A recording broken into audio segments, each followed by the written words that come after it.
बिस्मिल्लाहिर्रहमानिर्रहीम। अस्सलाम वालेकुम। आज का हमारा जो लेक्चर है वो पीरियोडिसिटी है।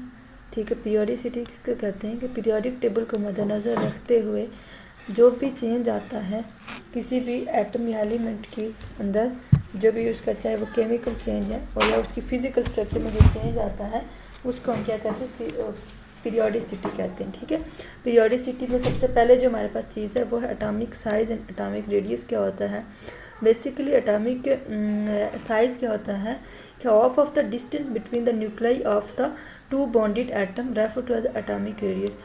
दो एटम के जो सेंटर्स के दरमियान जो हाफ ऑफ डिस्टेंस होता है उसको हम क्या कहेंगे, उसका एटॉमिक रेडियस कहेंगे। और एटॉमिक साइज़ बेसिकली क्या होता है, एक एटम के न्यूक्लियस से लेके उसके वैलेंस शेल्स के दरमियान जो डिस्टेंस होता है उसको हम क्या कहते हैं, एटॉमिक साइज़ कहते हैं। और एटॉमिक साइज़ का जो ट्रेंड होता है पीरियोडिक टेबल के अंदर वो क्या होता है, जब भी हम पीरियोडिक टेबल के अंदर लेफ़्ट टू राइट जाते हैं पीरियड के अंदर तो एटॉमिक नंबर क्या होता है, इंक्रीज़ होता है। ये क्यों इंक्रीज़ होता है, क्योंकि जब हम लेफ़्ट टू राइट जाएंगे तो एटॉमिक नंबर क्या हो रहा होता है, इंक्रीज़ हो रहा होता है। लेकिन उसके साथ साथ क्या हो रहा होता है, जिसकी वजह से क्या होता है कि न्यूक्लियर चार्ज हो रहा होता है वो भी इंक्रीज़ हो रहा था because of addition of more and more proton in the nucleus. But लेकिन उसकी दूसरी साइड क्या होगा, जो इलेक्ट्रॉन्स होते हैं वैलेंस शेल के अंदर ये इंक्रीज़ नहीं हो रहे होते। तो इसी वजह से जब भी हम पीरियोडिक टेबल के अंदर लेफ़्ट टू राइट जाएंगे तो एटॉमिक साइज़ क्या होगा, डिक्रीज़ होगा। क्यों डिक्रीज़ होगा, क्योंकि जब भी हम लेफ़्ट टू राइट जाएंगे तो नंबर ऑफ़ प्रोटॉन्स क्या हो रहे होते हैं, इंक्रीज़ हो रहे होते हैं। और जिसकी वजह से क्या हो रहा होता है, न्यूक्लियस का चार्ज बढ़ रहा होता है।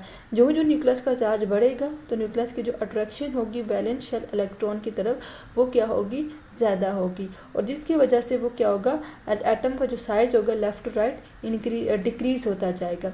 ठीक है, और जबकि हम देखें, अगर आप ग्रुप्स के अंदर देखें टॉप टू बटम, ये हमारे पास ग्रुप्स है जिसके टॉप टू बटम हम जा रहे हैं तो एटॉमिक साइज़ क्या हो रहा है, इंक्रीज़ हो रहा है। क्यों इंक्रीज़ हो रहा है, क्योंकि जब भी हम टॉप टू बटम जाएंगे तो इलेक्ट्रॉन्स क्या हो रहे हैं, इंक्रीज़ हो रहे हैं। और जब ये इलेक्ट्रॉन इंक्रीज़ होंगे तो जिसकी वजह से न्यूक्लियस और वैलेंस शेल्स के दरमियान क्या होगा, फोर्स ऑफ अट्रैक्शन क्या होगी, कम होगी। और जिसकी वजह से एटम का साइज़ क्या होता जाएगा, एक्सपेंड होता जाएगा। और इसी वजह से क्या होता है कि जब भी हम टॉप टू बटम जाते हैं किसी भी ग्रुप के अंदर पीरियोडिक टेबल के, तो हमारा जो हम देखेंगे जो एटॉमिक साइज़ है टॉप टू बटम क्या हो रहा है, इंक्रीज़ हो रहा है। Trend of atomic nuclear transition element है वो क्या कर रहा है, थोड़ी इसके अंदर वेरिएशंस आ रही होती हैं। कैसे वेरिएशन आती हैं, कई जगह पे एटॉमिक साइज़ जो है इंक्रीज़ होता है, कई जगह पे थोड़ा सा डिक्रीज़ हो जाता है, लेकिन ये बहुत माइनर वेरिएशंस होती हैं जो हमें इतनी अच्छी ज़्यादा नज़र नहीं आती। ठीक है, उसके बाद हमारे पास सेकंड चीज़ है शील्डिंग इफेक्ट। शील्डिंग इफेक्ट क्या होता है, बेसिकली शील्ड का मतलब होता है साया। ठीक है, तो जब भी हमारे पास किसी एटम के वैलेंस शेल के अंदर वैलेंस शेल्स और न्यूक्लियस के दरमियान फोर्स ऑफ अट्रैक्शन कम हो, किसकी वजह से दरमियान में कोई और इलेक्ट्रॉन आ जाए, तो जिसकी वजह से क्या होता है कि जो दरमियान वाला जो न्यूक्लियस होता है उसके दरमियान और बाहर वाले इलेक्ट्रॉन के दरमियान फोर्स ऑफ अट्रैक्शन क्या होती है, कम हो जाती है। और इसको हम क्या कहते हैं, शील्डिंग इफेक्ट कहते हैं। लेट्स सपोज अगर हमारे पास ये देखें, ये इलेक्ट्रॉन है, ठीक है, और एक इलेक्ट्रॉन हमारे पास ये है, ठीक है, इसकी फोर्स ऑफ अट्रैक्शन न्यूक्लियस से क्या है, ज़्यादा है as compare to this one. क्यों, क्योंकि इस इलेक्ट्रॉन और इस न्यूक्लियस के दरमियान क्या आ रहे हैं, ये देखिए दो इलेक्ट्रॉन आ रहे हैं। तो जिसकी वजह से क्या हो रहा है, इनके दरमियान फोर्स ऑफ अट्रैक्शन क्या हो रही है कम हो रही है। जब फोर्स ऑफ अट्रैक्शन कम होगी तो उसको हम क्या कहेंगे, शील्डिंग इफेक्ट कहेंगे। लेट्स सपोज अगर हम देखें ना, हमारे पास ये एक एटम है, ठीक है, ये हमारे पास एक एटम है, ठीक हो गया। ये हमारे पास क्या है, इसका न्यूक्लियस है, न्यूक्लियस पे पॉजिटिव चार्ज है। अब ये जो बाहर वाला इलेक्ट्रॉन है ना, इसके दरमियान दोनों के दरमियान फोर्स ऑफ अट्रैक्शन होती है। ठीक है, अगर हमारे पास एक बाहर एक और ऑर्बिट बन गया, यहाँ पे एक और ऑर्बिट बन गया, ठीक है, तो क्या हुआ कि जब ये ऑर्बिट बनेगा तो ये यहाँ पे जो इलेक्ट्रॉन आएगा और एक इलेक्ट्रॉन यहाँ पे आ गया और एक इलेक्ट्रॉन यहाँ पे आ गया। ठीक है, अब ये जो बाहर वाला इलेक्ट्रॉन है ना, ये वाला, इसके दरमियान और न्यूक्लियस के दरमियान जो अट्रैक्शन होगी वो क्या हो रही है, कम हो रही है। क्यों कम हो रही है, क्योंकि ये दरमियान में इन दोनों की क्या आ रही है, शील्ड आ रही है, यानी कि साया आ गया इनके दरमियान, यानी कि ये चीज़ आ गई, जिसकी वजह से क्या हो गया कि इनके दरमियान फोर्स ऑफ अट्रैक्शन क्या हो गई, कम हो गई। यानी कि इसकी एग्जांपल हम यूँ भी ले सकते हैं कि कभी कभी सूरज ग्रहण लग जाता है, ठीक है। तो ये हमारे पास सूरज ग्रहण कैसे लगता है कि ये सूरज होता है, दरमियान में ये सूरज है, ठीक है। अब यहाँ पे ज़मीन क्या कर रही है, सूरज के अराउंड मूव कर रही होती है। फिर कभी कभी जो ज़मीन के अराउंड जो है ना, हमारे पास एक चांद होता है जो ज़मीन के अराउंड मूव कर रहा था। तो कभी कभी जो चांद होता है ना, इस जगह पे जब आ जाए तो जो सूरज की रोशनी होती है, ठीक है, वो ज़मीन तक नहीं पहुंच पाती, जिसकी वजह से क्या होता है कि हम कहते हैं कि सूरज ग्रहण लग गया जी, सूरज ज़मीन में अंधेरा अंधेरा आ गया। तो इसी तरह से अब एटम का जो हमारे पास न्यूक्लियस होता है ना, उसके दरमियान में और जो वैलेंस शेल का जो इलेक्ट्रॉन होता है उसके दरमियान अगर इसी तरह से जब इलेक्ट्रॉन आएंगे तो उनके दरमियान भी क्या हो जाएगा, शील्ड हो जाएगी, इनके दरमियान अट्रैक्शन क्या हो जाएगी, कम हो जाएगी। तो इसको हम क्या कहेंगे, शील्डिंग इफेक्ट कहेंगे। ठीक हो गया।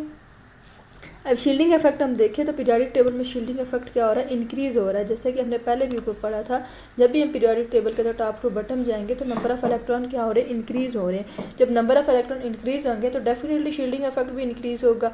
इसी तरह से जब हम लेफ्ट टू राइट जाएंगे पीरियोडिक टेबल के अंदर तो नंबर ऑफ इलेक्ट्रॉन्स क्या है, कांस्टेंट है, तो शील्डिंग इफेक्ट क्या है, कांस्टेंट रहेगा, चेंज नहीं होगा।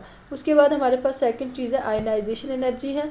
आयनाइजेशन एनर्जी क्या होती है कि amount of energy required to remove most loosely bound electron from valence shell of an isolated gaseous atom.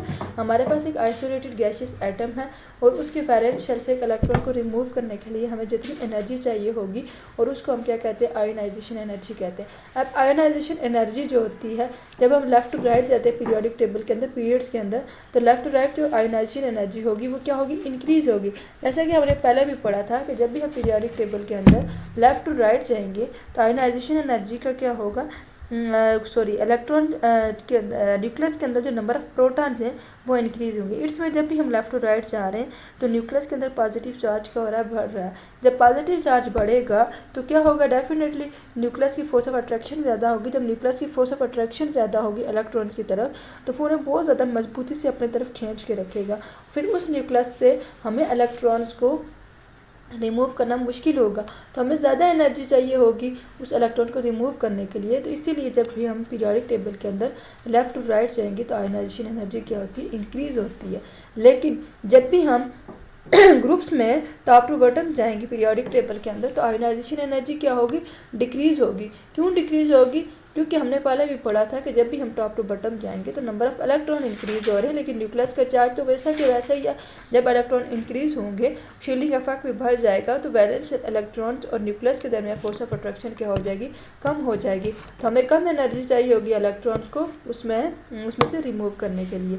तो इसी वजह से जब भी हम किसी पीरियोडिक टेबल्स के अंदर जब भी हम टॉप टू बॉटम जाएंगे तो क्या होगा, जो इलेक्ट्रॉन आयनाइजेशन एनर्जी होगी टॉप टू बॉटम वो डिक्रीज होगी, लेकिन लेफ्ट टू राइट इंक्रीज होगी। लेफ्ट टू राइट क्यों इंक्रीज हो रही है, न्यूक्लियस चार्ज बढ़ रहा है, लेकिन टॉप टू बॉटम इलेक्ट्रॉन बढ़ रहे हैं। जब इलेक्ट्रॉन बढ़ेंगे न्यूक्लियस के दरमियान और वैलेंस शेल के दरमियान फोर्स ऑफ अट्रैक्शन क्या होगी, कम होगी। उसके बाद हमारे पास अगले वाली चीज़ आती है electron affinity. Basically electron affinity होता क्या है, इलेक्ट्रॉन एफिनिटी क्या होता है कि electron affinity is defined as an amount of energy release when an electron is added in the outermost shell of an isolated gaseous atom. हमारे पास एक आइसोलेटेड गैसियस एटम है और उसके अंदर हम एक इलेक्ट्रॉन क्या करते हैं, ऐड करते हैं, और उस इलेक्ट्रॉन को ऐड करने के लिए हमें जो एनर्जी चाहिए होती है वो क्या कहलाती है, कि उस दौरान जो एनर्जी रिलीज होगी या ऐड होगी उस एनर्जी को हम क्या कहेंगे, इलेक्ट्रॉन एफिनिटी कहेंगे। लेट्स सपोज हमारे पास फ्लोरीन है और उसके अंदर हमने ये इलेक्ट्रॉन ऐड किया। जब हमने ये इलेक्ट्रॉन उसके अंदर ऐड किया तो हमें कितनी एनर्जी चाहिए थी, 328 किलो जूल पर मोल। तो जब ये इलेक्ट्रॉन इसके अंदर ऐड हुआ तो डेफिनेटली एनर्जी क्या होगी, रिलीज होगी, और वो एनर्जी क्या कहलाएगी, इलेक्ट्रॉन एफिनिटी कहलाएगी। बेसिकली एफिनिटी का मतलब क्या होता है, फोर्स ऑफ अट्रैक्शन को हम ये कहते हैं एफिनिटी कहते हैं। तो किसी भी एटम के अंदर जब भी हम कोई इलेक्ट्रॉन्स क्या करेंगे, पुट करेंगे, तो क्या होगा, वो एनर्जी रिलीज़ करेगा, और वो जो एनर्जी जो रिलीज़ होगी तो उसको हम क्या कहेंगे, इलेक्ट्रॉन एफिनिटी कहेंगे। और इलेक्ट्रॉन एफिनिटी जो होती है वो लेफ्ट टू राइट जब हम जाते हैं पीरियड्स के अंदर तो वो क्या हो रही होती है, इंक्रीज़ हो रही होती है। क्यों इंक्रीज़ हो रही होती है, क्योंकि लेफ़्ट टू राइट जब हम जाते हैं तो एटम का साइज़ जो है इंक्रीज़ हो रहा होता है। जब एटम का साइज़ इंक्रीज़ होगा तो इसका मतलब एटम का साइज़ क्या होगा, डिक्रीज़ होगा। जब एटम का साइज़ डिक्रीज़ होगा तो इलेक्ट्रॉन के दरमियान और न्यूक्लियस के दरमियान फोर्स ऑफ अट्रैक्शन क्या होगी, क्या होगी, ज़्यादा होगी। That mean more is attraction of electron more energy will be release. जितनी ज़्यादा मजबूती से वो इलेक्ट्रॉन को अपनी तरफ खींचेगा न्यूक्लियस, उतनी ही ज़्यादा हमें क्या चाहिए होगी, एनर्जी चाहिए होगी। तो इसी वजह से जब हम पीरियोडिक टेबल के अंदर जाते हैं, लेफ्ट टू राइट देखते हैं, तो इलेक्ट्रॉन एफिनिटी इंक्रीज हो रही होती है। इलेक्ट्रॉन एफिनिटी क्यों इंक्रीज हो रही होती है, लेफ्ट टू राइट जो न्यूक्लियस का साइज़ है वो क्या हो रहा होता है, इन न्यूक्लियर अट्रैक्शन जो हो रही होती है वैलेंस शेल इलेक्ट्रॉन के लिए वो ज़्यादा हो रही होती है। जब हम इसमें अंदर इलेक्ट्रॉन ऐड करेंगे तो क्या होगा, एनर्जी क्या हो जाएगी, कम हो जाए। वैलेंस हमारे पास एक नया ऑर्बिट वहाँ पे ऐड हो जाएगा, जिसके अंदर क्या होगा कि एक इलेक्ट्रॉन आके ऐड होगा, ठीक है। तो इस वजह से वो जो ऑर्बिटल होता है, जो वैलेंस शेल होगा, उसके अंदर क्या होगा, उसकी एनर्जी कम हो जाएगी। और जब एनर्जी उसकी कम होगी तो उसके बाद जो एक्स्ट्रा एनर्जी होगी वो क्या करेगा, ज़्यादा एनर्जी को रिलीज़ कर देगा बाहर, ठीक है। इसी तरह से जब हम भी पीरियोडिक टेबल के अंदर टॉप टू बॉटम जाते हैं तो वो क्या हो रही होती है, डिक्रीज़ हो जाती है इलेक्ट्रॉन एफिनिटी। क्यों इलेक्ट्रॉन एफिनिटी डिक्रीज़ होती है, जब भी हम टॉप टू बॉटम जाते हैं तो क्या होता है, नंबर ऑफ़ इलेक्ट्रॉन इंक्रीज़ हो रहे होते हैं। तो जब हम नया इलेक्ट्रॉन ऐड करते हैं तो हमें इतनी ज़्यादा एनर्जी वहाँ से रिलीज़ नहीं हो रही होती। जो ही हम टॉप टू बॉटम जाते हैं तो इलेक्ट्रॉन बढ़ते जाते हैं और इलेक्ट्रॉन एफिनिटी जो होती है वो इंक्रीज़ होती जाती है। बेसिकली इलेक्ट्रॉन एफिनिटी होता क्या है कि किसी भी एटम की जो रिक्वायरमेंट होती है ना इलेक्ट्रॉन ऐड करने की, उसको कहते हैं इलेक्ट्रॉन एफिनिटी। तो जब भी हम लेफ्ट और राइट जा रहे हैं तो जाहिर सी बात है, जब नेगेटिव पॉजिटिव चार्ज बढ़ेगा तो उतनी ही ज़्यादा उसे ज़रूरत होगी किसकी, इलेक्ट्रॉन्स की। यानी कि electron affinity left to right क्या हो रही है, इंक्रीज़ हो रही है। लेकिन टॉप टू बॉटम क्या है, क्योंकि उसके पास ऑलरेडी इलेक्ट्रॉन इंक्रीज़ हो रहे हैं, तो उसे और इलेक्ट्रॉन को ऐड कराने के लिए हमें उसको इतनी एफिनिटी की ज़रूरत है, ज़बरदस्ती हम उस पर एक इलेक्ट्रॉन ऐड कर रहे होते हैं, तो उसके अंदर मतलब उसे इतनी ज़रूरत नहीं है इलेक्ट्रॉन की। लेकिन फिर भी हम क्या करते हैं, अगर इलेक्ट्रॉन ऐड कर रहे हैं तो टॉप टू बॉटम जो ही हम जो ऊपर से नीचे की तरफ जाते जाएंगे ग्रुप के अंदर, तो इलेक्ट्रॉन एफिनिटी क्या होती जाएगी, कम हो जाती है। इसकी मिसाल ऐसी है कि जो ही हम लेफ्ट टू राइट जा रहे हैं ना, एक बंदे मतलब हमारी एक लाइन लगी हुई है, तो जो सबसे पहले एक बंदा खड़ा है उसको कम भूख लगी हुई है, उसके बाद वाले को ज़्यादा, फिर उसके बाद वाले को ज़्यादा, उसके बाद वाले को ज़्यादा लगी हुई है। तो इसकी वजह से क्या होगा, जो सबसे पहले वाला होगा उसने एक चपाती ली, दूसरे ने 2 ली, तीसरे ने 3 ली, चौथे ने 4 ली।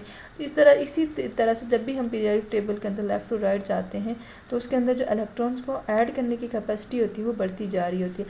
लेकिन जब आप टॉप टू बॉटम जा रहे हैं तो सबसे ऊपर जो है वो भूखा बंदा है, फिर उसके बाद थोड़ा सा जो कम बंदा है, फिर इस तरह वो इंक्रीज़ होते जाते हैं। तो सबसे पहले वाला बंदा 5 रोटियाँ लेगा, फिर दूसरे ने 4 ली, तीसरे ने 3 ली, फिर दूसरे ने 2 ली। तो यानी कि जो ही हम ऊपर से ग्रुप में ऊपर से नीचे की तरफ आए ना, तो उनके अंदर जो इलेक्ट्रॉन ऐड करने की जो सलाहियत है ना वो क्या होती जा रही है, कम होती जा रही है। तो इसको हम क्या कहते हैं, इलेक्ट्रॉन एफिनिटी कहेंगे। उसके बाद हमारे पास आता है नेगेटिविटी। इलेक्ट्रोनेगेटिविटी बेसिकली होता क्या होता है, ability of an atom to attract the share pair of electron toward itself in a molecule. एक मॉलिक्यूल के अंदर जब एक एटम जो होता है उसके अंदर उसकी एबिलिटी है कि वो क्या करे, किसी इलेक्ट्रॉन पेयर को अपनी तरफ अट्रैक्ट करे। एफिनिटी, इलेक्ट्रॉन एफिनिटी और इलेक्ट्रोनेगेटिविटी में फ़र्क ये है कि एफिनिटी में, इलेक्ट्रोनेगेटिविटी में कोई एटम खुद इलेक्ट्रॉन को अपनी तरफ अट्रैक्ट करता है, और एफिनिटी में हम ज़बरदस्ती उसके अंदर इलेक्ट्रॉन को क्या करते हैं, ऐड करते हैं, ठीक है। तो इस तरह से पीरियोडिक टेबल के अंदर जब भी हम देखें तो आयोनाइजेशन एनर्जी और इलेक्ट्रॉन एफिनिटी का बेसिकली ट्रेंड इनका सेम ही है। कि पीरियोडिक टेबल जब हम लेफ्ट टू राइट जाएंगे तो आयोनाइजेशन एनर्जी क्या होगी, इंक्रीज़ होगी, और टॉप टू बॉटम जब हम जाएंगे तो आयोनाइजेशन एनर्जी क्या होगी, डिक्रीज़ होगी। और ये हमारा आज का चैप्टर जो चैप्टर नंबर 3 था, आज ये भी ख़त्म हो गया, ठीक है। और इंशाल्लाह हम कल इसकी एक्सरसाइज करेंगे। खुदा हाफिज़।